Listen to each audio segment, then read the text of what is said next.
guys, welcome to another video. So pretty much what I'll be doing today is similar to the Little Tales Wicked video, but for Coraline. And I will be making the Pink Palace.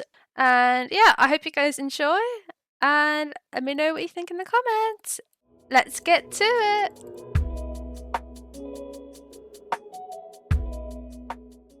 Okay, so let's get some cherry blocks. Anything we'll need. Pretty much the Pink Palace is pink wood, pink planks, white planks, and like a greyish brown roof. I'm looking at the model of the house they used for the film.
Okay guys, so we've got all of the kind of like the base done. There's some stairs here.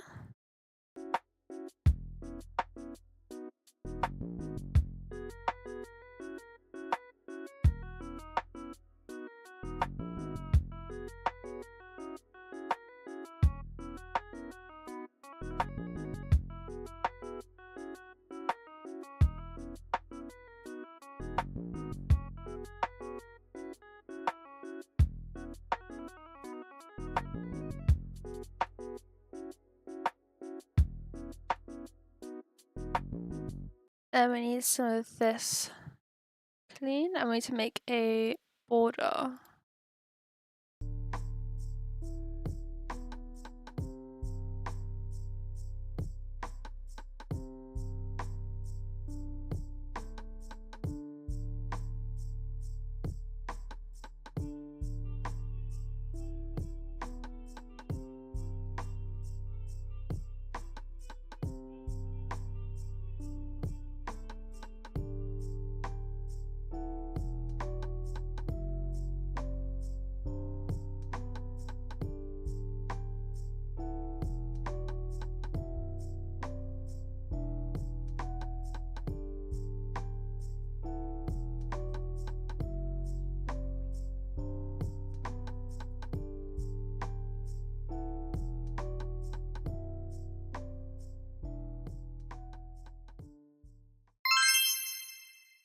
Pretty much after the crash here, I'm making the porch part of the house. So I wanted to make it like a Victorian type style. So I used some plain white blocks to create like a tall banister type of thing, and wanted to then connect it all with just some plain white fences type of thing. I then placed them all around the corners that were needed. And by the way, you see me not put it on one of the corners because there will be a greenhouse there on the side of the house. I then started the banisters. They were a bit hard to do because they weren't like even type of thing. So it was just me trying over and over and over again, trying to make them even. But it was so hard, guys. So try not to judge me for how wonky they are in some places and not others. When I had the first one done, I copied and pasted we copied and I copied and pasted the rest of the banisters in because it was going to be so much effort to put it to like build each of the banisters, and there was no point. For some of the banisters, like the inner banisters that were on the entrance to the porch slash to the house, I wanted a little sphere decor on top of it. So I created a design and then tried and copy and paste it onto the other banisters that were gonna need them pretty much. I then also copied and pasted the actual pillars that were holding up the roof and placed that on each of the banisters, I think it's called.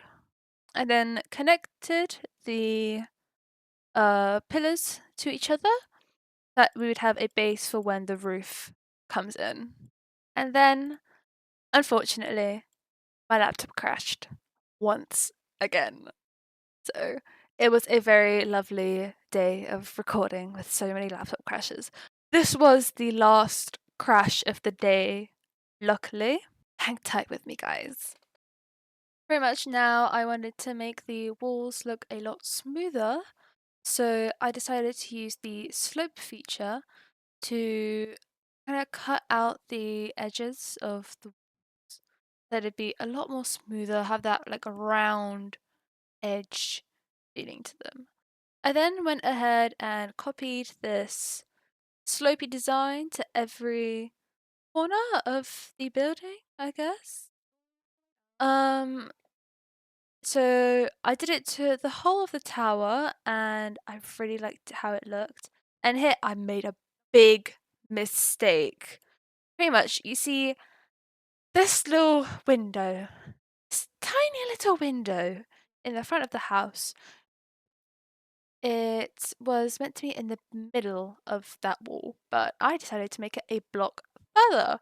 So I put so much effort in making this window look so nice, and I started to move it. Luckily, it was a quick fix, but nonetheless, it was annoying. I then did this to the rest of the house completely. After that was done, it was time to put the windows in because, the house was looking a bit bare, a bit basic, and there needs to be windows in a house. I'll get onto the diagonal windows in a bit, so if you guys are using little tiles, then, I'm gonna be your buddy for this. Hold your hand and help you do diagonal windows. And then later in this video, I'll also be making the actual window itself and putting it in. Diagonal windows were a bit confusing to work out. Pretty much, I just broke a box into it, type of thing. And, I want it to be like neat, like a nice, neat window. So I then kept cutting out boxes till I got the shape that I wanted. It took a while though, but it was fine. It was all very worth it. Then to make it kind of blend in with the walls more, I made the back bit flat, and then I just copied and pasted the window into every other corner where I needed it. Then when I got to the tower, we had the issue. I thought that the window's going to be see-through, so I had the issue of, oh, what am I going to put like on the inside so that, the back is not visible. So I pretty much just blocked it in. Literally all I did. I just blocked it in so that if it was see-through, you wouldn't be able to see into the building because the building's empty, Also, some of these things weren't really lining up correctly. Don't mind that, guys. I'm still not amazing at little tiles. I'm still learning.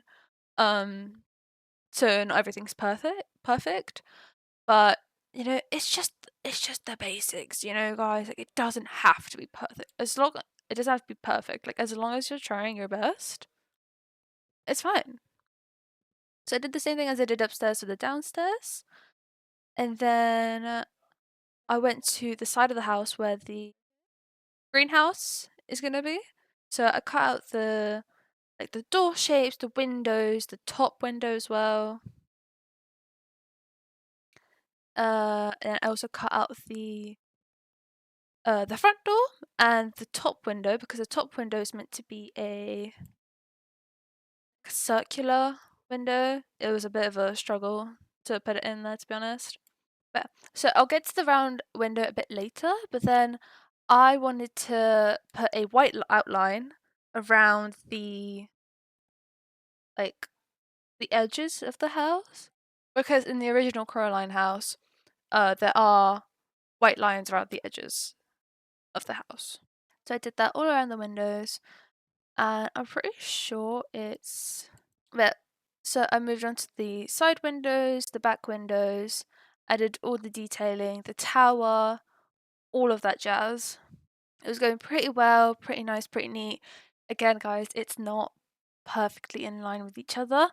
Bear with me. It took so long. I was so tired already.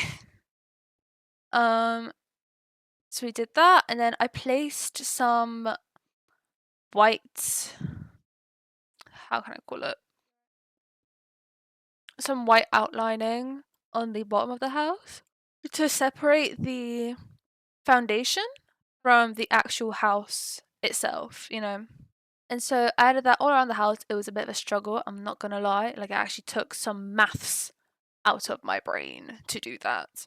Then this is where I realized that I have messed up the window. So I'm trying to do the little staircase that goes up to Mr. Babinski's apartment at the top of the house, right? And so when I'm doing that, I'm building it up, and then I realize, like, hey, you can't actually get up the stairs. Oh my god, the window is not centered. Lovely. Yay. So to fix that, pretty much, I decided to blueprint it because using a blueprint, it'll copy all of your little tiles blocks. I blueprinted it, broke the old window, and placed in the new window where it was meant to be. Luckily, I realized, and it looks a lot better in its actual place now. Then I just added some more little white outlines around the corners of the house, under the roof, all that jazz. It was very satisfying to do, I'm not gonna lie, guys. Then I got back to the staircase, and not gonna lie, in the final outcome of this house, I don't think the staircase is actually usable because I did make it a bit too skinny. I then continued the staircase and placed the flooring of the, I don't know what it's called, metal fire escape thing. And I realized that the staircase from the actual flooring to Mr. Levinsky's apartment is very steep. So for that, I had to use a slope as well and create my own kind of staircase, you know? Wasn't too hard, wasn't too bad. It's still usable, very well usable. And I had to break the underneath bit so it like blend in nicely. That was a bit of a struggle because I did not know what I was doing. I should have known what I was doing, but I was just being stupid. So I did all that, and then switched the flooring on the top of the. I switched the flooring on top of the staircase to flatter little tiles blocks, and then switched out the actual beginning of the staircase with little tiles blocks as well.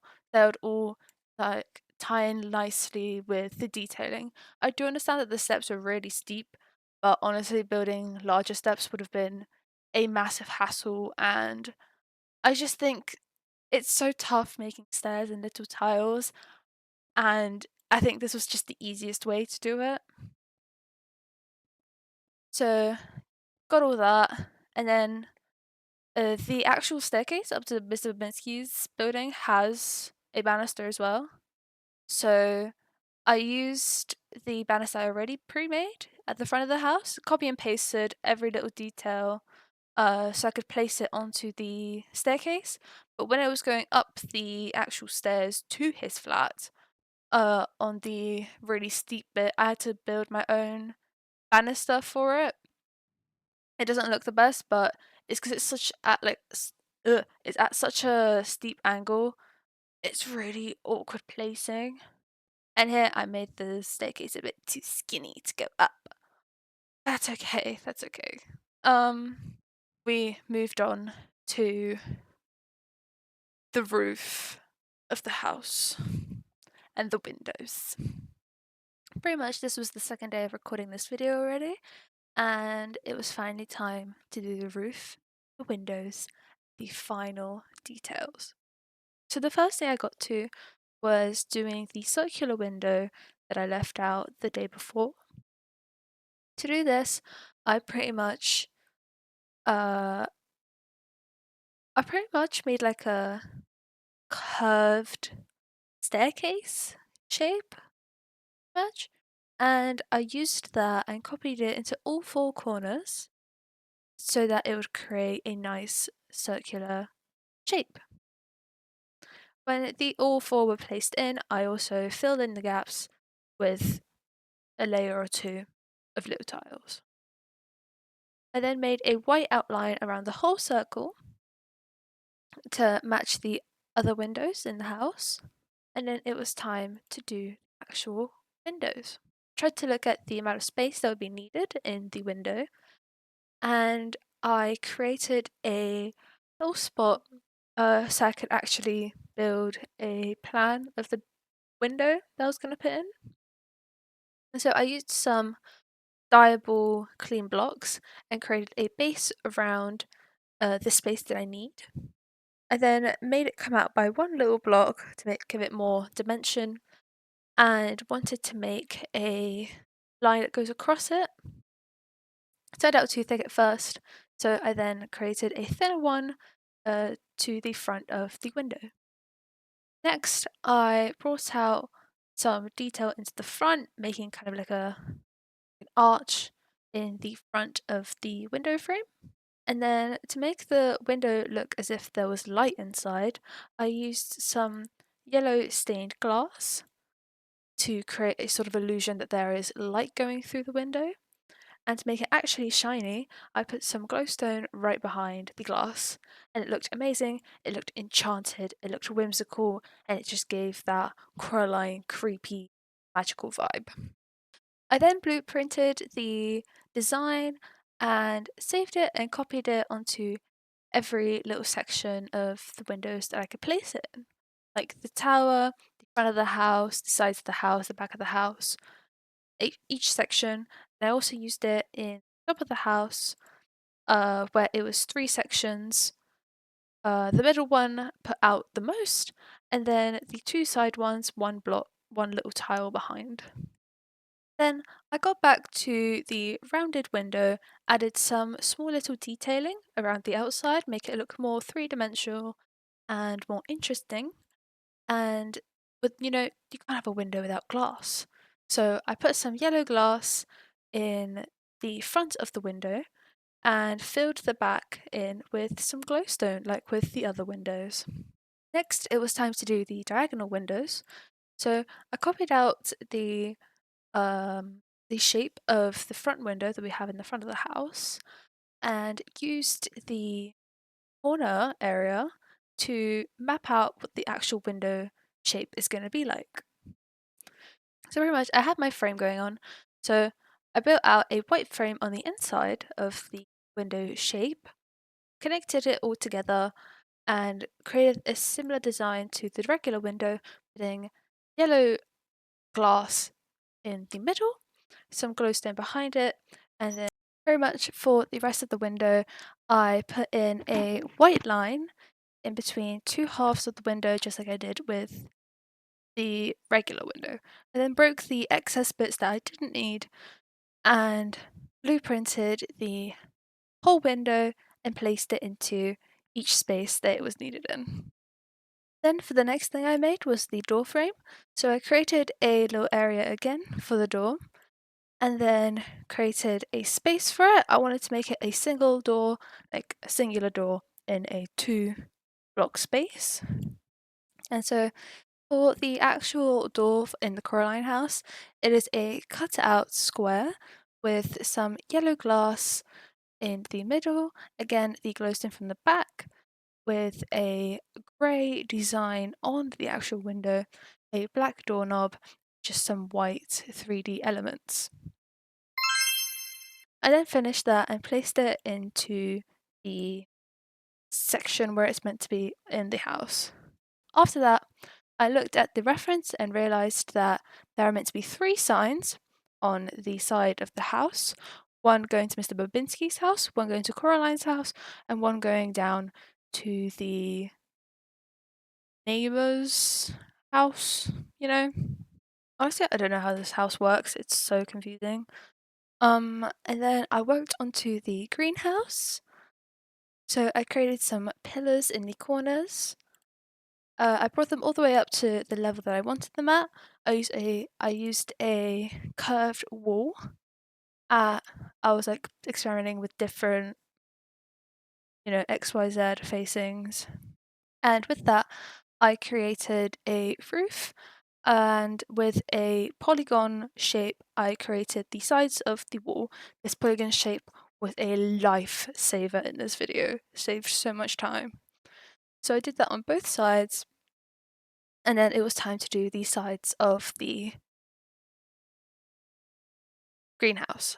So I put in more pillars on each of the sides, and after this I created a square shape in in between all of them, and then placed some white glass in between the blocks to give it really that greenhouse effect. Then I connected the 2 pillars from the corner of the house to the greenhouse and started placing the roof. So, the roof started with the front of the house in the porch, and I had placed it using the curved wall. Absolutely loved this like function or tool. It was really good for the whole roof. And so I used that, and I also placed it against the tower. And there's a little effect in the Coraline house where the roof slants in the tower, and it also slants out the further it goes out. So I then used the polygon tool to create a slant in the roof and connect every bit to each other. And this took just a little while to complete until it got to the corner. The corner got a little bit difficult. There was an easier way to do this, but I decided to go with the hard way because I didn't know how to use the polygons yet. Then, once the roof was done, it was time to go on the underneath, clean it all up a little bit, and the roof was finished, at least in the front. And so now it was time to put a little bit more detail in the front. Put like those little curves that are on the front of the patio, the porch, and the little details on the front of the roof. I then went onto the tower and created these little roof tiles to go up the tower, and then I used the polygon tool to bring them all the way up. Absolute lifesaver of a tool. Pretty much I did the same thing for the whole roof, and I also cut down the triangles on the top of the roof that extended out of the house and filled them in using little stairs and the polygon tool. It was a little bit messy, but it was absolutely worth it. Absolute lifesaver. Really don't mind how messy it is. It's not that bad. Pretty much the only negative about this was that it was very hard to get everything placed securely, and it was extremely laggy placing all of these bits together. I then also filled in all the little gaps that had to have pink blanks put in them. I finished off some of the outlines around the house, put a little detail on the edges of the roofs, blueprinted the front porch, and pasted it onto the side of the house where there was another section where you could enter and leave the house. That was the house done, and it was just time to clean up and make the atmosphere look a little nicer using some light blocks from vanilla Minecraft and a little bit of glowstone. Now there we go, we've got the lighting making the house look more spooky and creepy. I haven't done the whole Coraline garden because that would take too long, but if you guys want me to, I can make the garden in another episode, not this one though. Yeah, so we've got the lighting, the pink decor, we've got the pink walls, the white banister to Mr. Babinski's flat up there. And yeah, this was really fun to do and I loved making this. So yeah, I hope you guys enjoyed watching me make this house from Coraline. And if you want to see any other builds using the Little Towers mod, then just let me know. But yeah, I'll see you guys in the next episode. Bye!